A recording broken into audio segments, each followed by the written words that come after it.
Olá, graça e paz, que Deus abençoe você e a sua família.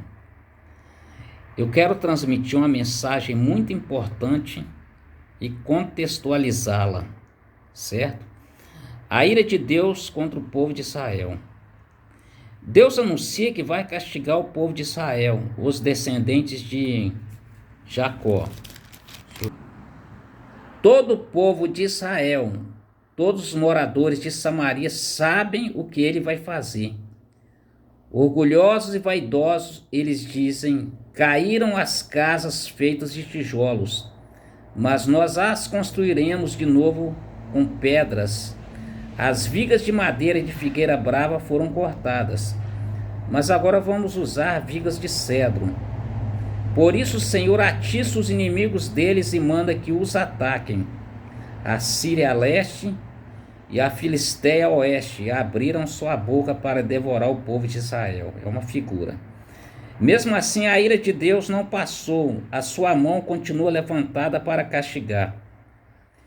O Senhor Todo-Poderoso castigou o seu povo, mas eles não se arrependeram, não voltaram para Deus. Portanto, num dia só, o Senhor vai cortar a cabeça e o rabo do reino de Israel, como se faz com um animal. É uma figura. Vai derrubar as palmeiras e os juncos, os mais velhos e os mais respeitados são a cabeça. Ok, já está explicando. Os profetas que anunciam mentiras são o rabo. As autoridades guiaram o povo por caminhos errados. E por isso o povo anda perdido. Portanto, o Senhor não terá pena dos jovens, nem terá compaixão dos órfãos e das viúvas, pois ninguém crê em Deus. Todos são maus e falam tolices. Mesmo assim, a ira de Deus não passou. A sua mão continua levantada para castigar. Olha só. A maldade do povo queima como fogo que destrói o mato e os espinheiros. É como um incêndio na floresta que faz subir nuvens de fumaça. O Senhor Todo-Poderoso está irado e por isso a terra está sendo queimada e o povo está sendo destruído.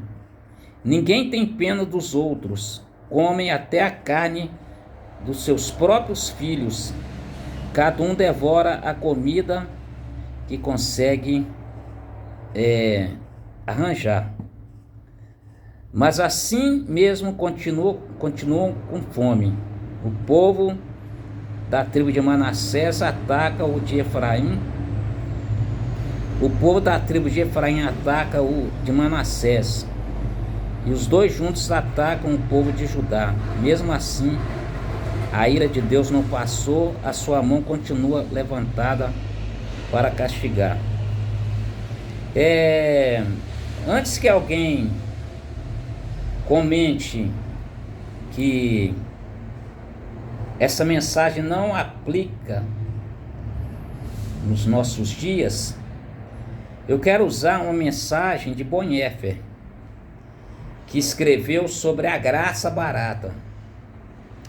Graça é favor imerecível?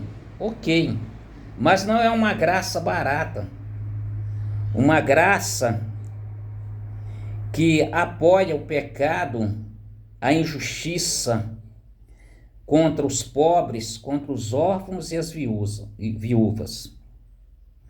Então tá, quando o profeta Isaías foi usado por Deus para mostrar o pecado de Israel, sim, porque os reinos foram divididos, reino do norte e reino do sul. Deus estava irado com a liderança. Com a liderança, pastor? Sim, porque quando o povo desvia-se, obviamente a liderança é penalizada primeiro, porque o líder é escolhido por Deus para viver de acordo com os preceitos da palavra de Deus. e não com o que achamos ou pensamos. Então, os sacerdotes estavam se enriquecendo ilicitamente e com isso tirava o direito dos órfãos e das viúvas, né? E no capítulo 10 de Isaías, Deus fala para o povo: ai de vocês que fazem leis injustas, leis para explorar o povo. Vocês não defendem os direitos dos pobres, nem as causas dos necessitados. E exploram as viúvas e os órfãos. O que vocês vão fazer no dia do castigo? Quando de um país distante vier a desgraça, a quem vão pedir socorro? Onde esconderão as suas riquezas? Vocês serão levados como prisioneiros, serão mortos na batalha. Mesmo assim, a ira de Deus não passou. A sua mão continua levantada para castigar. Deus usou o rei da Síria como instrumento para castigar o reino do norte. Porque o reino do norte foi levado primeiro para a Babilônia. Depois, o reino de Judá, que foi mais temente a Deus. Então, Deus cortou a cabeça da liderança e penalizou os profetas falsos também. Trazendo para os dias de hoje, a liderança eclesiástica precisa tomar muito cuidado com injustiça. Quando você recebe altíssimos salários ou prebendas e quer viver na esbórnia, no luxo, enquanto isso os pobres e as viúvas nas suas tribulações estão sofrendo. Sim, porque a pessoa entrega dízimo e oferta movido pela fé, irmãos. Tá? Porque oferta é o quê? É ato de fé e liberalidade. E aí, muitos líderes eclesiásticos ganham um salário de 30, 40 mil reais, fora os outros luxos. Enquanto isso, o diácono, o presbítero, que trabalha no pesado, na obra mesmo, no sentido literal, trabalha como pedreiro, pintor, auxiliar de serviços gerais, ganha um salário mínimo para sustentar a família e ainda assim é obediente à palavra de Deus, entregando dízimos e ofertas. Eu não sou contra entregar dízimos e ofertas, porque nada funciona a custo zero, mas a Bíblia é contra a exploração, ok? Então, o correto é socorrer os necessitados com cestas básicas, com medicamentos, mas quando um líder explora demasiadamente os fiéis, a ovelha, arranca a lã da ovelha e come a gordura, Deus não agrada desse tipo de injustiça. Não estou falando mal da Igreja de Cristo. Não estou criticando os pastores que zelam pelas almas. Mas, assim como Deus estava irado com o reino do norte e do sul, Ele está irado com muitos pastores que destroem as ovelhas. Ai dos pastores que destroem as ovelhas de Cristo. Irmãos, toda a renda que eu recebo na Igreja Vida de Milagres, eu invisto em pessoas. É claro, a gente investe na manutenção do templo, ok? Porque, como eu digo, nada funciona a custo zero. Mas a gente procura minimizar a dor das pessoas. Porque a fome dói, irmãos. A fome dói. Não estou dizendo para entregar cesta básica sem analisar a estrutura da pessoa. Porque, infelizmente, existem muitos preguiçosos também. Pessoas que querem viver da ociosidade, viver de ajuda de governos, ajuda assistencial, e não querem trabalhar. O apóstolo Paulo deixou bem claro: vai ter com formiga o preguiçoso. O preguiçoso é bom que não coma, mas tem que analisar as situações. Às vezes a pessoa está doente, às vezes perdeu o emprego, às vezes está com depressão, sem força para trabalhar, muitas vezes sofreu um acidente e precisa de uma ajuda a mais para passar pela provação. O correto é ajudar essas pessoas. O correto não é pensar no carro novo, no carro importado, do líder eclesiástico, do altíssimo salário. E se a igreja não tem condições de manter o salário do líder eclesiástico, o correto é fazer como o apóstolo Paulo, construir tendas, porque em dado momento Paulo não recebeu os donativos porque a igreja era pobre e ele não queria ser pesado ao próximo.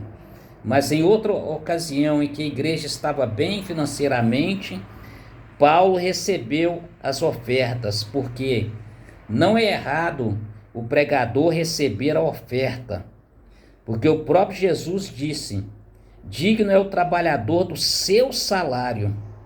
Então, quem planta no mundo carnal não é muito colher no mundo espiritual, como está registrado em 1 Coríntios ou 2 Coríntios capítulo 9, que mostra os direitos apostólicos. Mas o correto é o pastor ter bom senso, não só o pastor, toda a liderança, toda a equipe, porque quando falamos em pastor, esquecemos do tesoureiro, esquecemos do secretário. O tesoureiro, ele é responsável em pensar nos órfãos e nas viúvas. A equipe diaconal da igreja, diácono é um ministério, é responsável em visitar os órfãos e as viúvas, e na ocasião falando com o pastor e o tesoureiro sobre as famílias que estão em estado de vulnerabilidade social. Se o pastor recebe 8 a 10 mil e a igreja está passando necessidade, que tal o pastor receber só 4 e o restante socorrer essas famílias? Que tal? Que tal o pastor deixar de fazer essas campanhas de arrecadação, essas conferências, onde muitos pregadores levam 30, 40, 60 mil desses encontros? Enquanto isso, muitas famílias estão passando dificuldade. Eu não estou dizendo que não tem igreja fazendo trabalho social. Seria injusto da minha parte, irmãos, falar uma coisa dessa. Mas é preciso fazer mais um pouco. E as que não estão fazendo, por favor, seja empático com as pessoas que estão passando necessidade. Não só dos de fora, mas principalmente o da família. O apóstolo Paulo disse assim: quem não cuida dos seus, negou a fé e é pior do que os incrédulos.